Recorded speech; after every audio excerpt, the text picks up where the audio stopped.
day, ladies and gentlemen, and welcome to the Dayforce second quarter 2025 earnings call. Our host for today's call is David Niederman, Vice President of Investor Relations. At this time, all participants are in a listen-only mode. Later, we will conduct a question-and-answer session. I would like to now turn the call over to your host, Mr. Niederman. You may begin. Thank you for joining, and welcome to the Dayforce second quarter 2025 earnings call. I'm David Niederman, Vice President, Investor Relations. As a reminder, all participants are in a listen-only mode, and a question-and-answer session will follow our opening remarks. Joining me on the call today are CEO David Ossip and CFO Jeremy Johnson.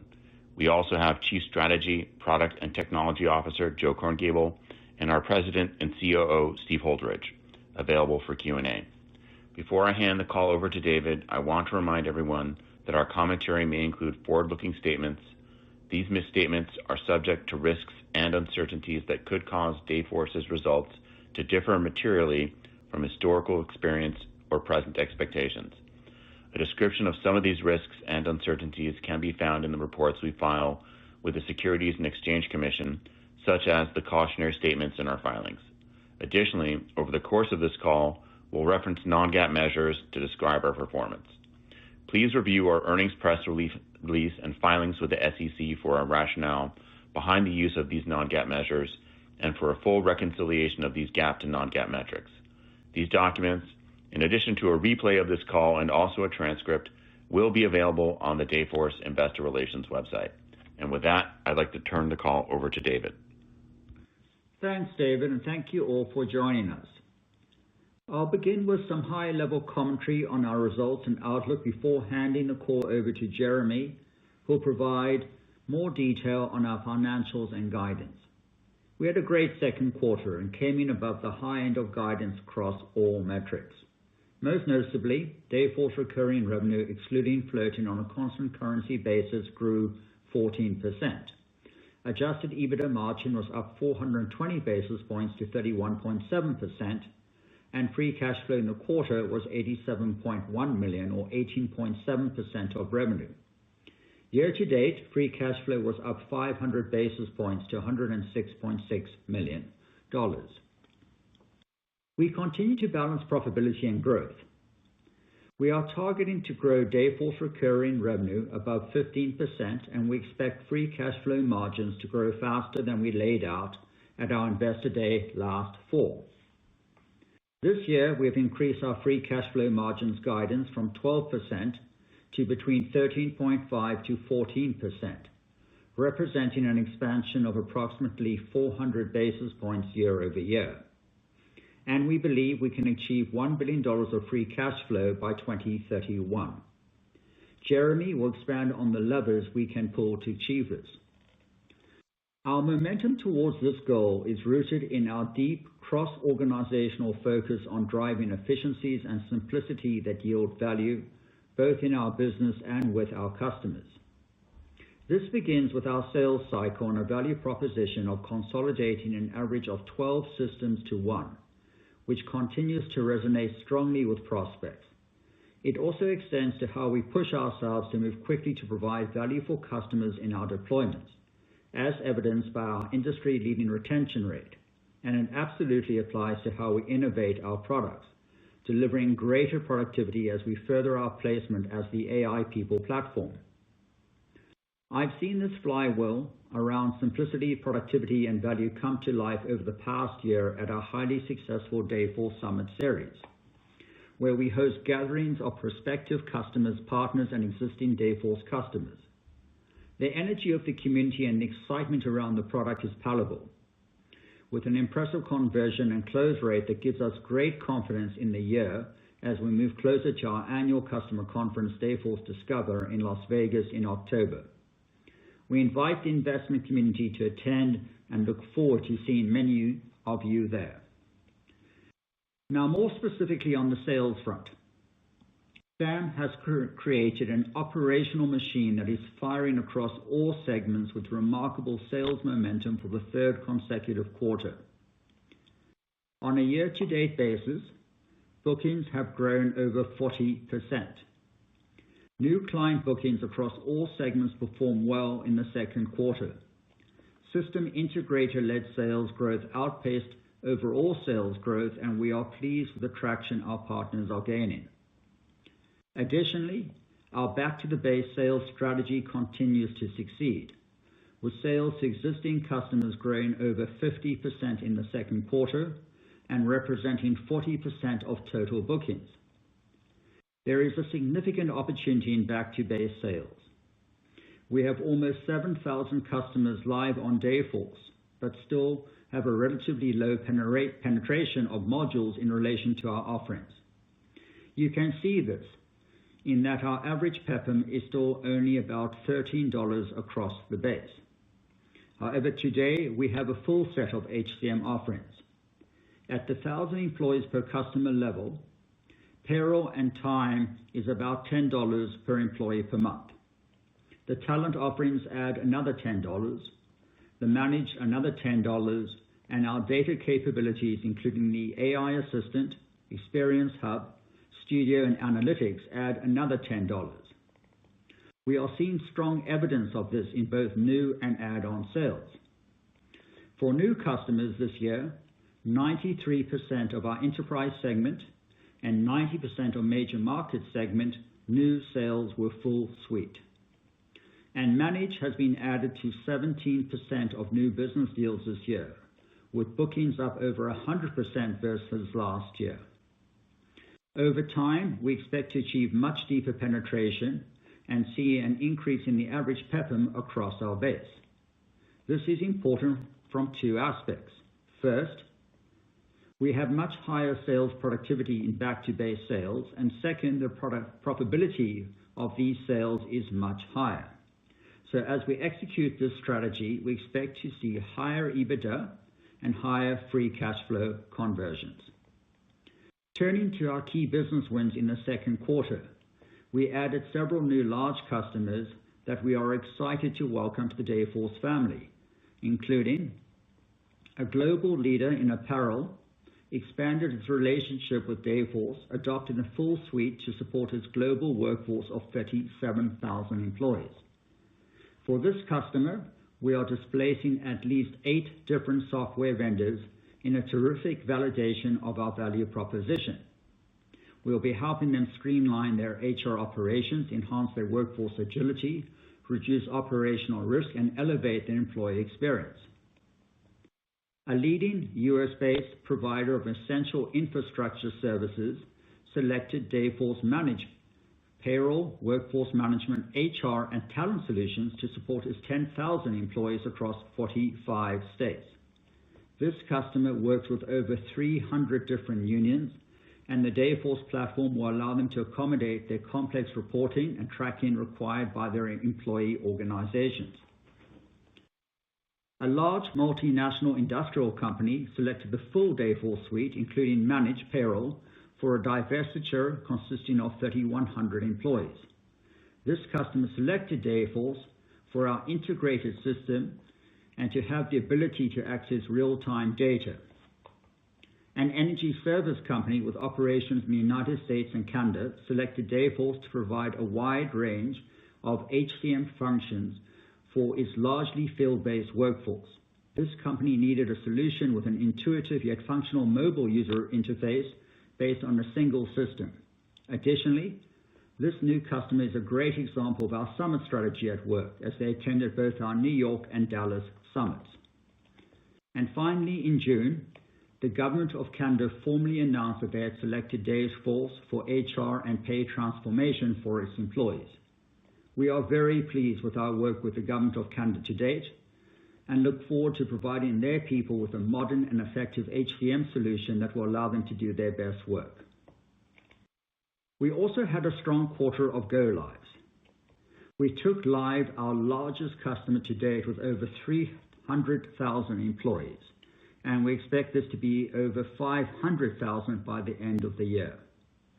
I want to give kudos to our product and technology team, as well as our services team, for their dedication and skills in making this possible. We continue to bring new customers live onto Dayforce at a predictable and sustained pace.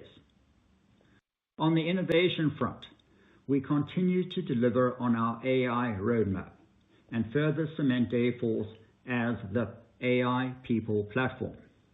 This consists of three core areas.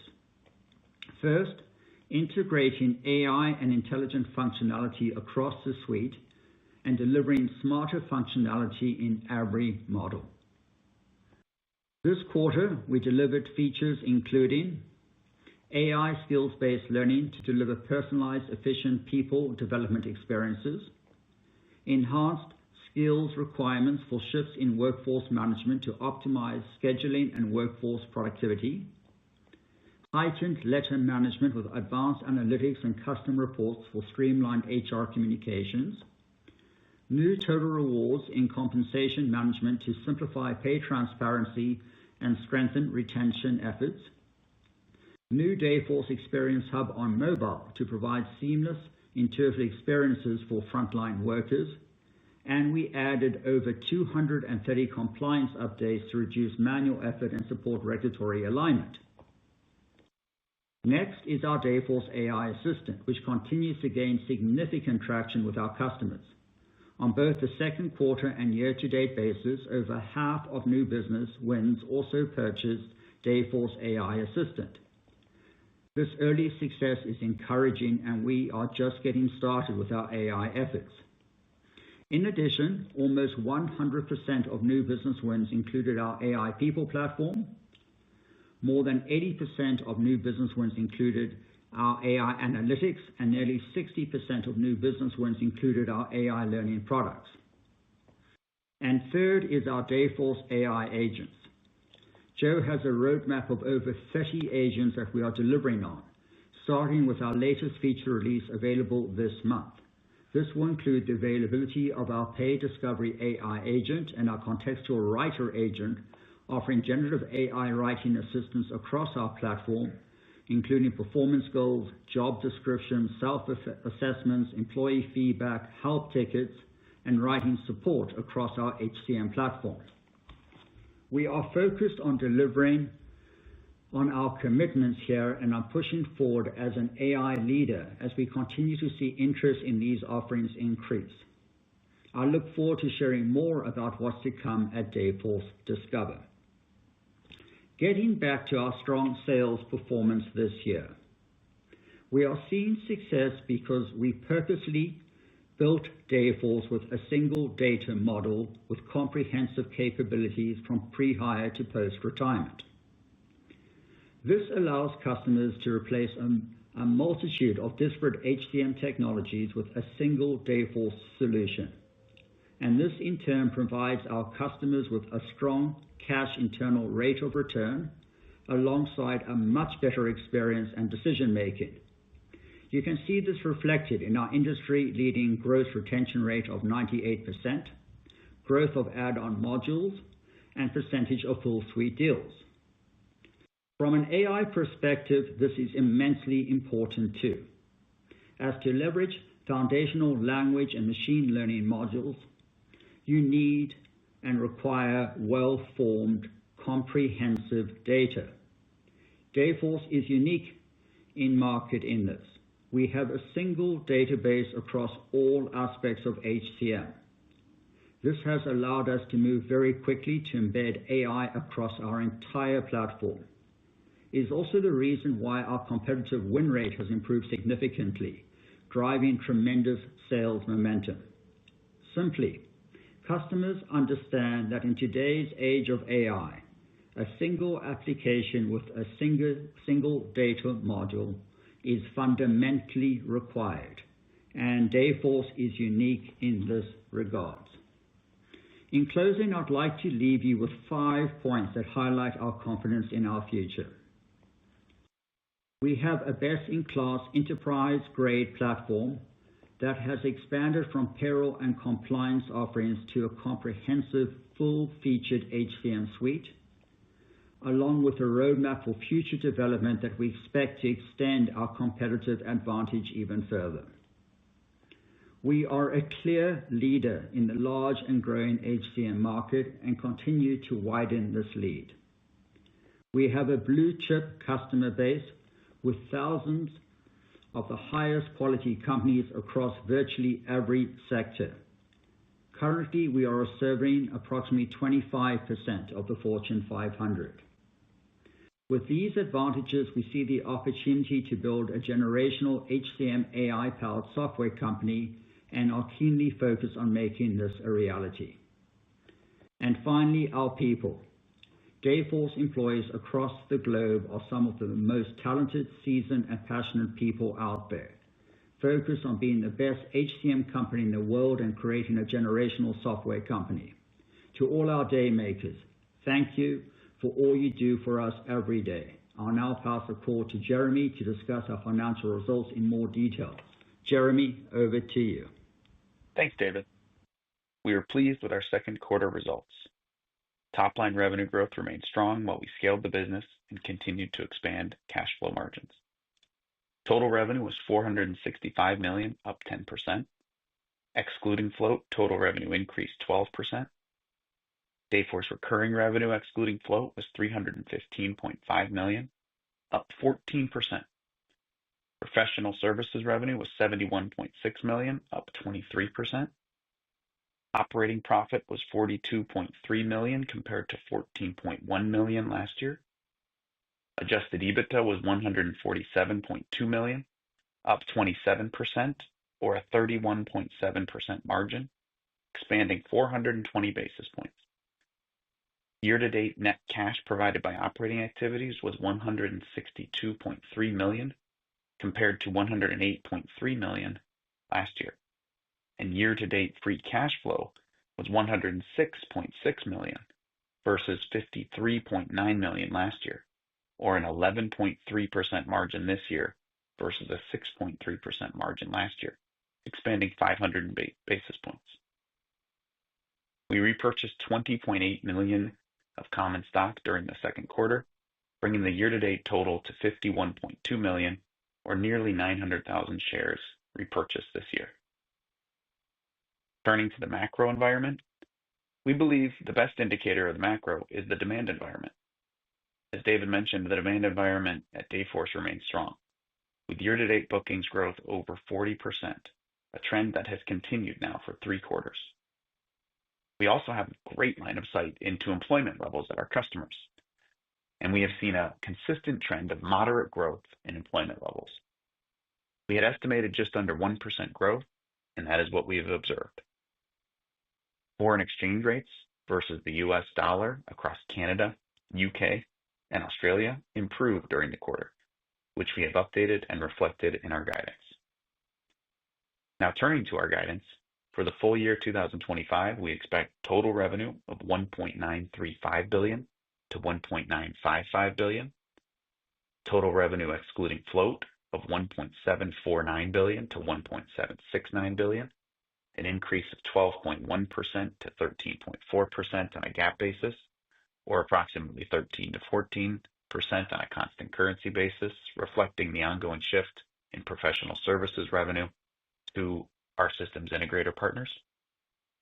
Dayforce recurring revenue excluding float of $1.324 billion to $1.344 billion, an increase of 14.2% to 15.9% on a GAAP basis, or approximately 15 to 17% on a constant currency basis.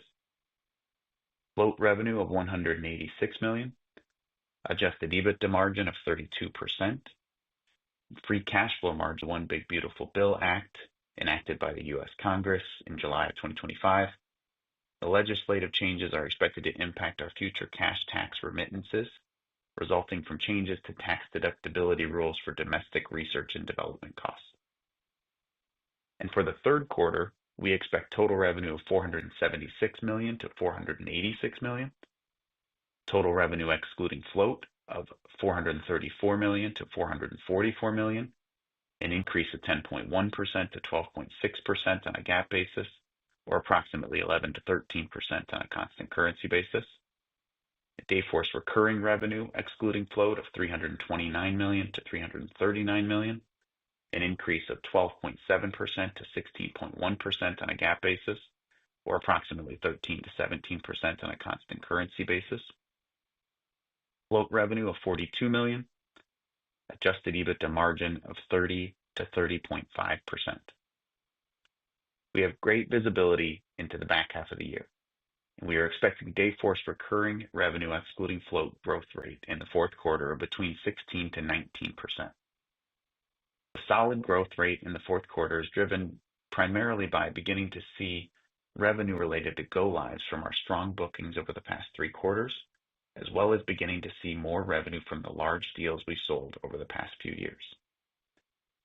Our WIP, meaning deals sold but not yet live, is the largest it's ever been, and customers continue to go live predictably.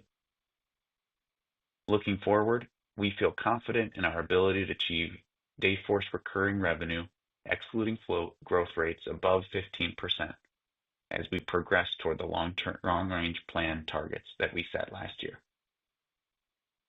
As David mentioned, we are seeing a faster path to free cash flow expansion than we set forth at our Investor Day, and I'd like to expand on that.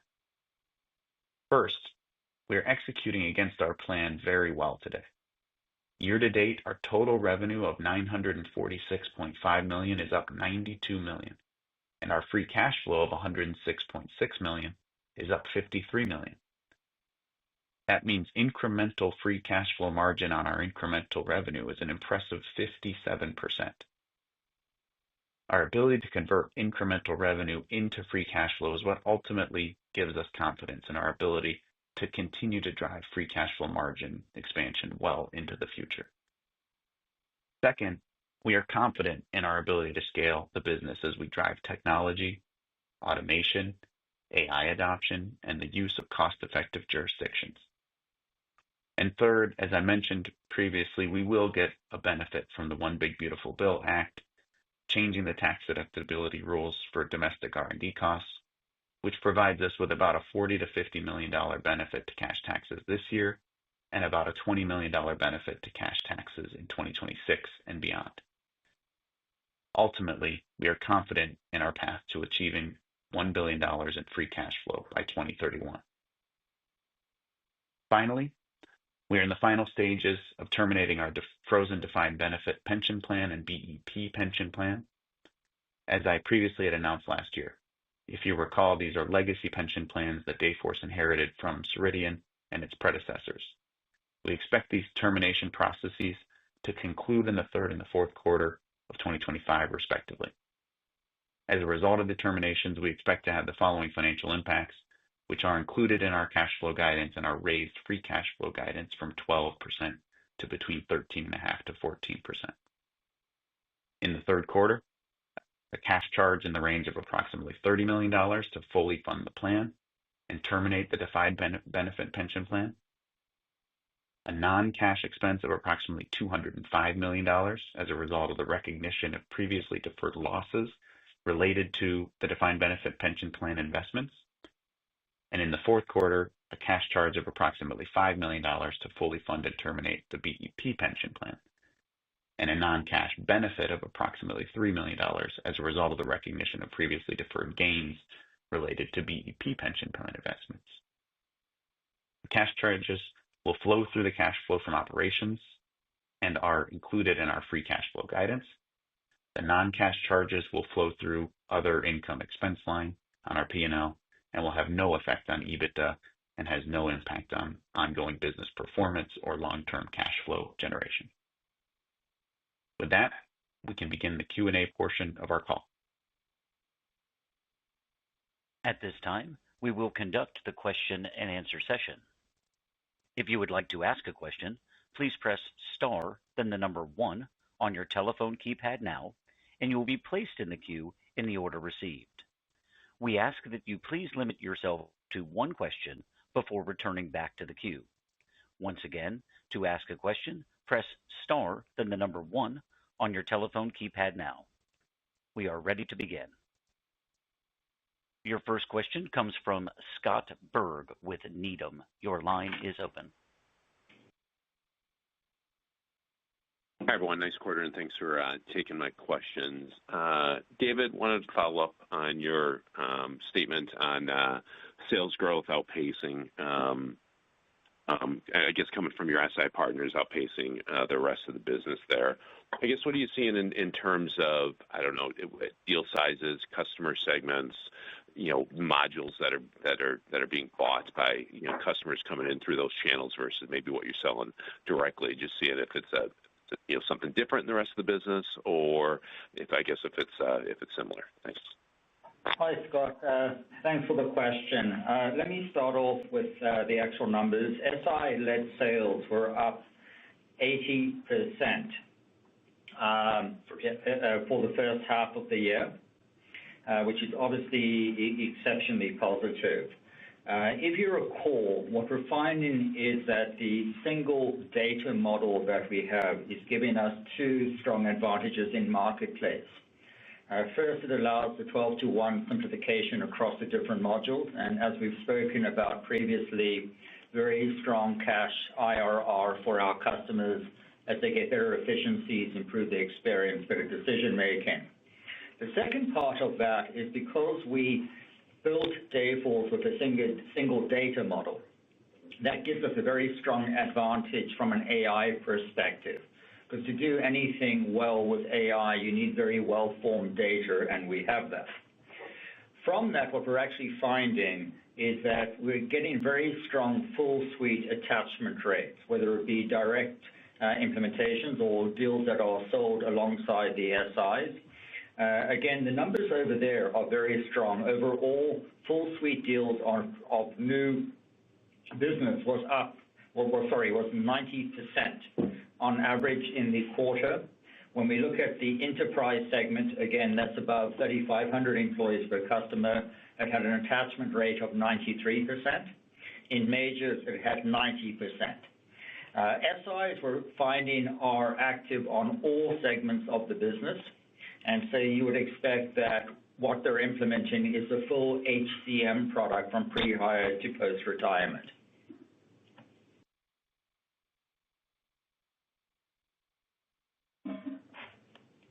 Your next question comes from Siti Panigrahi with Mizuho. Your line is open. Great. Nice quarter with balanced growth and also good free cash flow. David, good to see this strong bookings growth, 40% plus in last 3 quarters. So how should we think about this bookings translating to revenue? Mainly, what kind of initiatives you're taking to handle smooth go-lives? Are you partnering with any SIs, or do you have any other plan there? And also, when you think about the strong back-to-base bookings versus new, should we see the go-live of those back-to-base faster than new bookings? Thank you. Siti, thanks for the question. As you know, on average, it takes about 12 months to onboard a new client, and you are correct that the add-ons happen quicker than when we do a net new client. From an SI perspective, as I mentioned, SI-led sales were up 80%, and in the second quarter, 45% of new sales are SI-led, which is up from 35% of last year. So we're finding that to be very successful. When we actually look at what's driving the 40% plus ACV growth, sales growth year over year, there are a number of aspects. Again, first, full suite sales are now above 90% attachment rates. We're finding AI, the attachment rate now is above 50% on new sales.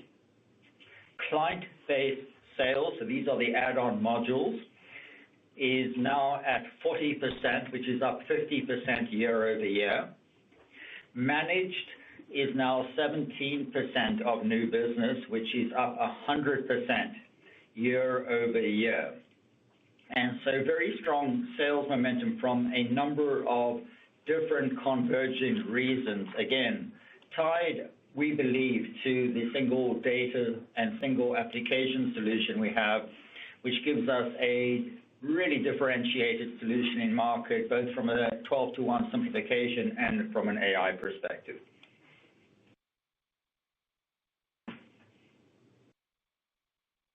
Your next question comes from Mark Marcon with Baird. Your line is open. Hey, good morning. Congratulations on a strong quarter. wondering if you can talk a little bit more about, the various AI products that you're introducing. Sounds like there's, a big slew of them, probably more than any of your competitors from the sounds of it. I'm wondering what percentage of those are you charging for, and what's the pricing for those, and what's the opportunity to go back to the base and reintroduce, your current clients? And then lastly, if I could squeeze one in, I missed it if you talked about it, but any updates on the U.S. federal contract? Thank you. Great. Thank you. On the U.S. federal contract, we haven't provided an update, but the project is going well. We did, though, provide an update on the Government of Canada contract and their announcement that they have selected Dayforce as a go-forward for the next-gen HR and payroll solution, and obviously very, very proud of that. And we also spoke about the very large account that we took live in the quarter. I believe it is now up to 300,000 employees on a single Dayforce instance. It grows above 500,000 by end of year. I believe that's probably the largest cloud-based payroll solution that operates really truly at scale, and something that we're very proud of from a product and technology as well as from a service perspective. And for all of those day makers listening, thanks a ton for that. On the AI side, yes, there's a tremendous potential to go back to the actual base. We are launching a wide range of AI agents, about 30 or so, that Joe will be showing and discussing at Discover, which is our client conference in October. Already we have AI embedded in a number of our products. For example, the learning management product is, as you know, AI powered. We have the AI agent there, which is able to create course content in a SCORM-compliant manner. We have the AI textual assistant, which is across the application, which helps with everything from performance reviews to job descriptions, etc. We have the AI assistants inside the talent acquisition side, which allows us to do the grading of of candidates and the job matching, things towards that nature. We have AI improvements embedded in our forecasting engine. We have it in the analytics where we do predictive forecasting of the various types of measures.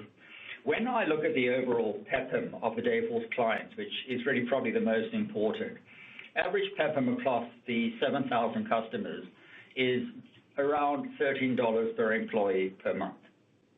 We have, though, a full suite HCM system, which, if I look at just the talent modules, that adds the potential of another $10 across the base. Managed, which is gaining great traction, and remember, our managed margins are pretty much the same as our cloud margins. Managed is now 17% of new business, which is up at 100%, so great potential. And then data, which includes AI, currently is at 10, and as we roll out more of the agents and the kind of agent servers as well, we believe there's a strong potential to increase the AI capability and as well what we'll be charging our clients. Your next question comes from Jason Celino with KeyBanc Capital. Your line is open. Hey, great. Thanks for taking my question this morning. Maybe just one for Jeremy. Nice to see the benefits from the OBBA.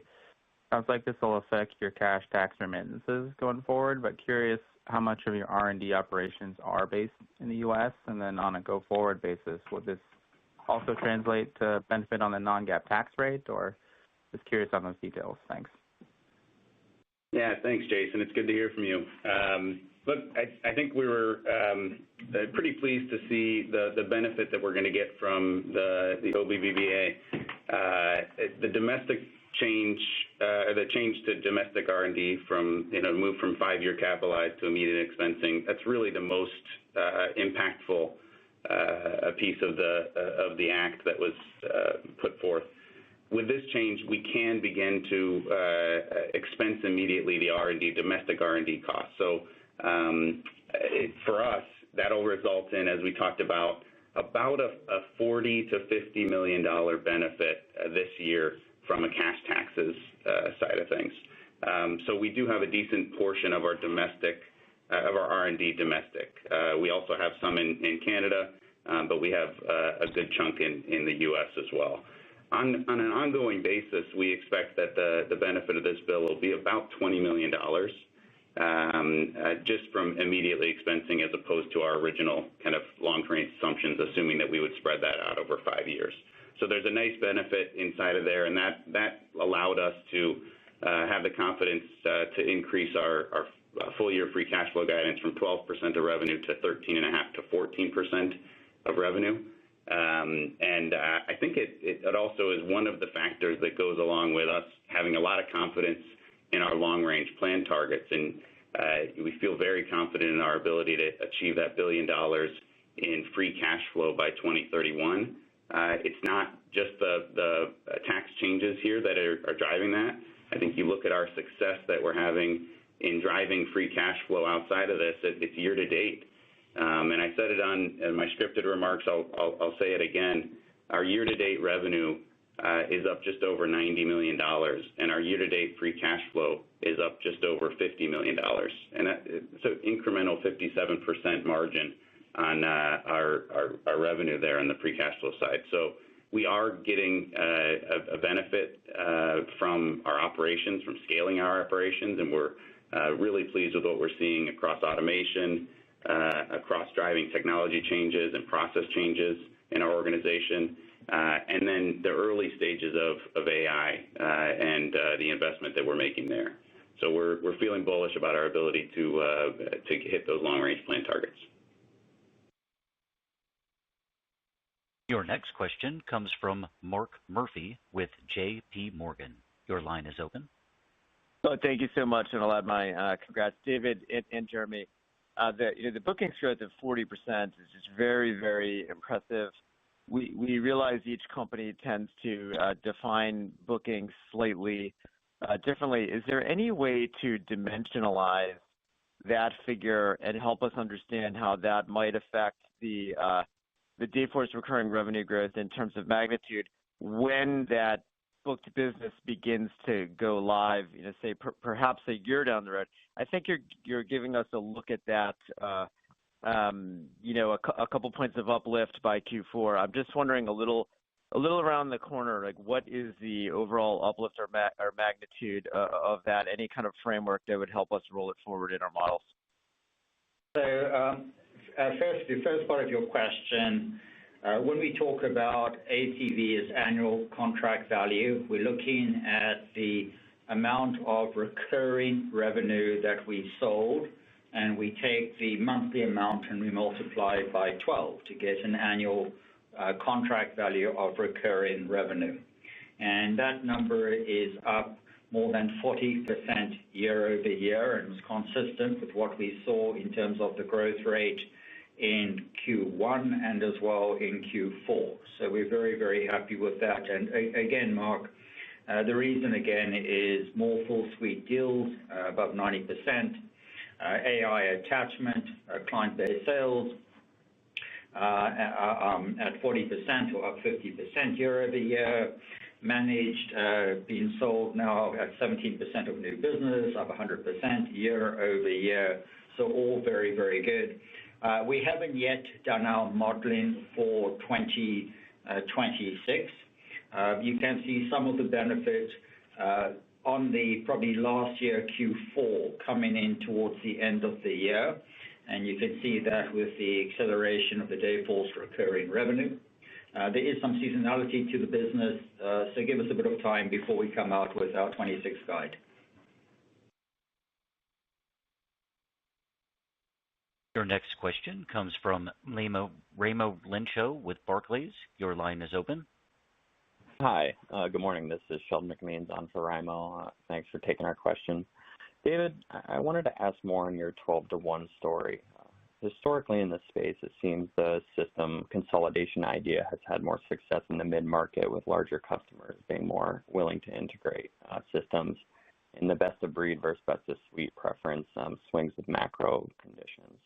It seems traction for you is picking up across all segments, so I would love to hear if you could speak to if you're seeing this trend as more of a cyclical dynamic as companies look to be more efficient, or is this more structural due to some of the factors you discussed, like AI highlighting the value of a single database? Thanks.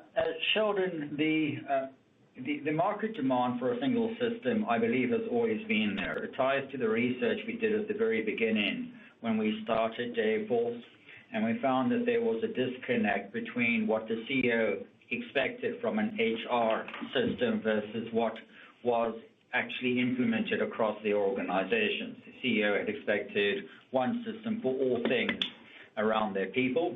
In reality, we found on average a typical organization would have 12 different components in their HR stack with different databases, user experiences, leading to batch-based and very efficient processes. As you know, we built Dayforce starting with the compliance modules. We started with pay and time because we found that the life of contract or the life of a customer for the compliance modules was effectively endless, and the idea was get a very strong foundation in compliance. And as you know, we are ranked number one by Gartner in that regard. And once we had that, to extend the product into a pre-hire to post-retirement end-to-end solution. And I think we've done that very successfully, especially with the help of Joe and his team. We've been in the Gartner Magic Quadrant now for at least 5 years as a leader for full HCM solutions. We're finding that the 12-to-1 messaging resonates for a few reasons. First of all, it allows a customer to reduce the total aggregate subscriptions that they're paying, where they go from 12 different systems to one system, Dayforce. Second, they don't need as many full-time people maintaining all those disparate technologies, and they don't have to have resources and platforms to do interoperability and as well to do reporting. So there's a very strong cash IRR. The second aspect is when you bring it together, the experience for all users, whether it be the frontline worker, whether it be the frontline manager, whether it be specialists such as in HR and payroll and talent, or whether it be executives, you're lifting up the overall experience. And because the data is all together, you have much better decision making, much better analytics, and it gives us a very strong advantage in AI. Because, as I mentioned, in order to leverage AI, you typically are finding that the foundation language models are evolving very quickly, but are relatively similar. But having access to well-formed data allows these foundational language models really to give really great insights and answers about that data. The other vendors do not have that. All of the other vendors typically have different databases, partner solutions, add-ons, bolt-ons, etc., and that makes it almost impossible. Because remember, to answer questions about your people, you have to do it in a way that you adhere to privacy and as well to very complex security in a data-effective transitioning environment.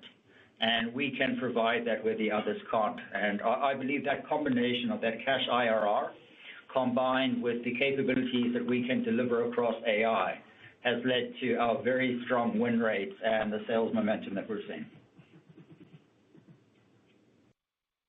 Your next question comes from Steve Enders with Citi. Your line is open.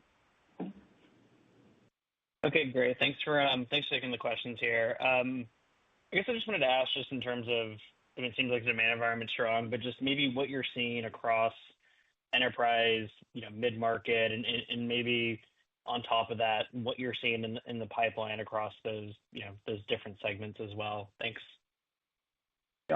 Again, we've seen a very strong buying environment. Remember, this is consistent with the last few quarters as well. You see year-over-year sales growth above 40% is really, I think, a special time. So we're seeing great success. I believe that Sam has built an operational machine when it comes to sales, and when we pair that with the 12-to-1 simplification and the very strong AI capabilities that Joe's enabled, has allowed us really to just drive a lot of sales, a lot of really good decision making. I don't see a difference between the segments that we play in. And again, we typically don't play below, say, the 500 employee level. So we're talking 500 employees and above. And we've seen a lot of success, whether it be in major markets, enterprise, large enterprise, in the U.S., in Canada, across Australia and New Zealand, across the U.K., across Germany. So for us, it's been a very good sales environment and demand environment. Your next question comes from Brad Reddick with Stifel. Your line is open. Great. Thanks very much. David, back in the macro, though, can we go a little deeper? Totally understand the strong demand signals out there, but a lot of the data that we're seeing reported seems to suggest the economy's slowing a bit. And you all have very real-time data as it relates to punching, hours worked, overtime, et cetera. Anything you've seen recently that would corroborate the government data or actually run counter to it? Thanks. We're seeing employment levels are up about 1% year over year. So they are up, but they are up less than what I'll say we've seen historically. Historically, it's been about 2%. Remember that we play in frontline worker organizations. So where we have the most amount of success and where we have our customers is really around hospitality, retail, manufacturing, logistics, extended healthcare. And these are all segments or verticals where you typically find that AI is not going to have or hasn't had much of an impact. For example, if I go to hospitality, we really are talking about the people who maintain and clean the rooms, the people who work in the restaurants, who do the dishwashing, that do the landscaping, the maintenance. When we talk about retail, we're talking about the people who help move the goods off the actual trucks into the store warehouses and onto the shelves and do recovery and do loss prevention, and et cetera. So the segments that we focus on, I think, are still growing very well. I would argue that some of the administration's decisions of really bringing a lot of the manufacturing and jobs back to the U.S. benefits us and provides us with a bit of a tailwind in terms of the industries that we serve. And because of our very strong differentiation, not only on the data and the 12 to 1, but remember, we are quite unique in our ability to do the compliance calculations. That single pay and time continuous engine is still a very, very strong differentiator. The ability to handle very complex collective bargaining agreements to pay people accurately and on time is really resonating in market. Your next question comes from Daniel Jester with BMO Capital. Your line is open.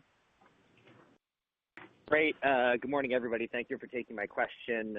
Maybe two quick ones for Jeremy. First, on the updated free cash flow guidance. I've been trying to sort of do all the numbers while we've been going on the conversation today, and I just want to confirm, you talked about underlying efficiency, there's also some FX, and then there's the OBBA impact. I just wanted to confirm, are you actually, when the increase in the free cash flow margin, does that see some underlying efficiency in the improvement, or are these other factors like FX and OBBA the biggest drivers of the full year increase? And then just secondly, if I can squeeze it in, on the third quarter Dayforce recurring constant currency ex-float guidance of 13 to 17%, maybe why is that range so wide, and what are the factors that get you to the top and bottom end of the range? Thank you so much. Yeah, thanks, Dan. It's good to hear from you. Look, I think it's important to see in our free cash flow guidance that we last year were at about 9.7% free cash flow margin, and our original guidance already included some pretty significant expansion from the productivity we're seeing in the business. That was to 12%. We are seeing that, and we will continue to see that. The expansion that goes from 12 to 13.5 to 14 is largely driven by the tax changes in the One Big Beautiful Bill. but it's important to note that we are still seeing some really nice expansion on the free cash flow side of things. I think what I would look at is our trajectory on free cash flow has gone from very low single-digit free cash flow margins to now into the mid-teens, and we have kind of talked about this $1 billion free cash flow target by 2031, which implies some pretty significant efficiencies as we move forward, and we're feeling really, really confident, more confident than ever in our path to achieving those. So feeling good about that. The recurring revenue side of things, Dayforce recurring revenue, our guidance has a $10 million range that just happens to be a 13 to it looks like 16% range on a constant currency basis. So that's kind of how the numbers work when you have a $10 million range. The full year guidance has a $20 million range, which happens to be a 2 percentage point range. It's 15 to 17%, and that's holding with where we have previously said. So a lot of confidence and visibility into the back half of the year. The demand trends, as we talked about a number of times on this call, are very strong, and you're beginning to see that flow through into the back half and really in the Q4 Dayforce recurring revenue guidance. I would ultimately say all the sales success we're having right now gives us a lot of confidence into our long-range plan targets of that 15% Dayforce recurring revenue growth for the long term. Your next question comes from Jared Levine with TD Cowen. Your line is open. Thank you. In terms of the professional services and other revenue attributed to reducing the ex-flow constant currency guide for the year, can you dig into some incremental color on what drove this and your confidence on visibility here going forward? Yeah, we are seeing greater success across the SI strategy, and that's really alongside the overall strength in professional services from our strong demand environment. Remember, professional services should be viewed as an early indicator of success on the recurring side of things. Remember, year-to-date professional services revenue is up about 32%, and that reflects the overall improvements in the demand environment that we've seen over the past few quarters and executing on some larger deals. If I could add, sales are up 40% a year over year, and one of the reasons for that is the partner ecosystem that we've developed over the last number of years. What we're seeing is that on the new bookings, which is up 8, SI-led sales where they're involved is up 80% year over year, and 45% of our new business projects are being led by the SIs, which is up from 35% of last year. So the SI success, remember SI success from their perspective is how much work are they doing on the Dayforce platform. Kind of factors into that professional service number, and we see it as a very positive sign in terms of the ability to grow Dayforce recurring revenue. Your next question comes from Jake Roberge with William Blair. Your line is open. Yeah, thanks for taking the questions and congrats on the continued momentum on the sales bookings front. Great to hear. And nice to see that the Government of Canada continues to move forward with their deployment. Can you help us understand the phasing of that contract and how it should layer into Dayforce recurring revenue this year and into next year? Yeah. So remember, as we continue to work through the Government of Canada, we signed about a $15 million U.S. deal last year. We've kind of worked our way through about half of that, with the remaining still to come through the back half of this year. As we deliver, we will continue to recognize the revenue, but it kind of phases through the back half of this year. So we're halfway through, and that's what we booked last year in the second quarter, and we've got about halfway to go. Steve, anything you'd add on that? Yeah, and we're tracking to the plan that we've talked about. We expect in 26 to move from configuration and design into the early phases of implementation. Your next question comes from Bhavin Shah with Deutsche Bank. Your line is open. Great. Thanks for taking my question. David, you spoke about very healthy bookings growth for the last 3 quarters at near 40%, and you had strong win rates. How are you thinking or rethinking maybe your sales strategy? Are you kind of leaning into hiring more given the success you're seeing, or are you kind of okay with where you're at? Bhavin, as you would expect, we're leaning in. We're hiring additional sellers, particularly in our major markets and our client base sales area. Seeing really tremendous growth, as you would expect, in both of those. So yes, we're investing more in the actual ability to convert pipeline into deals, as well as to build top of a funnel. We still believe we're very early on, both in terms of market penetration, as well as there's tremendous opportunity across our client base, and we're getting tremendous success from that. Your next question comes from Alex Zukin with Wolfe Research. Your line is open. Hey guys, thanks for taking the question. I guess it feels like I want to understand one thing. It's very clear from your RPO, which it feels like is the strongest we've almost ever seen, both sequentially and year over year from acceleration perspective and dollar value added, that the bookings are really strong. I guess what I'm trying to kind of figure out is why was Dayforce recurring revenue in the quarter kind of sequentially down on a percentage basis more than it has been in many years? And then you're re-guiding to a metric in Dayforce recurring that you stopped guiding to for Q3. The range is a little bit wider than historical periods, and then the range for the year implies a pretty meaningful acceleration. So is it fair to assume that as your size of the book of business is growing, the time, like your actual predictability on which quarter the go lives happen, there's more maybe back end seasonality associated with it, or linearity is a little bit changed? Just help us understand those moving pieces. Yeah, Alex, good to talk to you.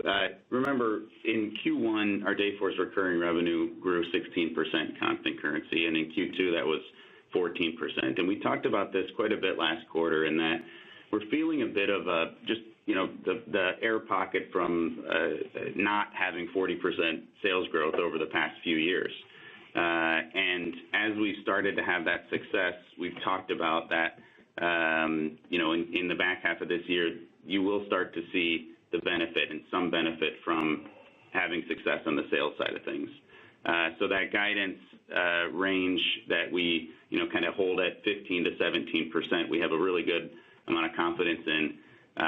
The reason we're guiding again to the Dayforce recurring number is because, if we guide to Q3, you can back into Q4, and so we wanted to be explicit about the numbers and just make sure that everyone knew a 13 to 16% in Q3 grows to about a 16 to 19% in Q4, and you start to see the benefit of those bookings and coming out of this little pocket that we're in. Your next question comes from Michael Turrin with Wells Fargo. Your line is open. Hey, great. Thanks very much. Appreciate you taking the question.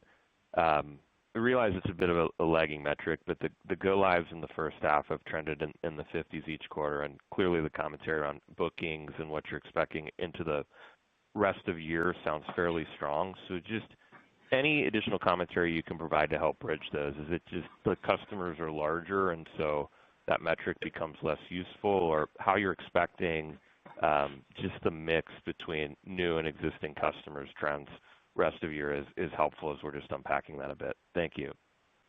Yeah, that's a great question, Michael. But there are a few things. Remember that we're focusing our business really on that 500 and above market segment, and in the number that we talk about, it's a net number. So there are some smaller customers that, quite honestly, might not be a great fit for us. We would count one of those customers equivalent to, say, that large enterprise customer that went live with 300,000 employees.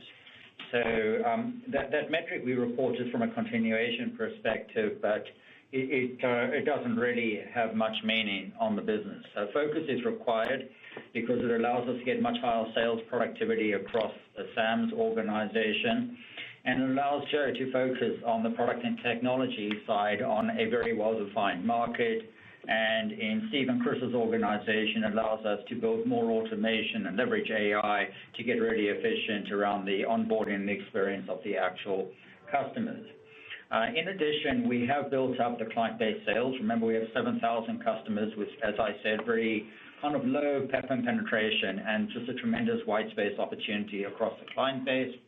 So what Sam's done over there to build out a really well functioning client-based sales team, obviously empowered by all the great product that Joe's put together, really allows us to drive that. And, the one point that I'll probably end with is Jeremy spoke about this from a free cash flow perspective. Year to date, Dayforce recurring revenue is up about $90 million, just over 90. And of that, the contribution in terms of free cash flow from that $90 million of added revenue is above $50 million or 57%. So I believe the strategy is very sound. And remember, as I said at the very start of my script, the goal here is to generate over $1 billion of free cash flow by 2031. And in order to do that, we want to see Dayforce recurring revenue grow at about 15% to get there while increasing the free cash flow conversion quite rapidly. This concludes the Q&A session and today's call. Thank you for attending and have a wonderful rest of your day.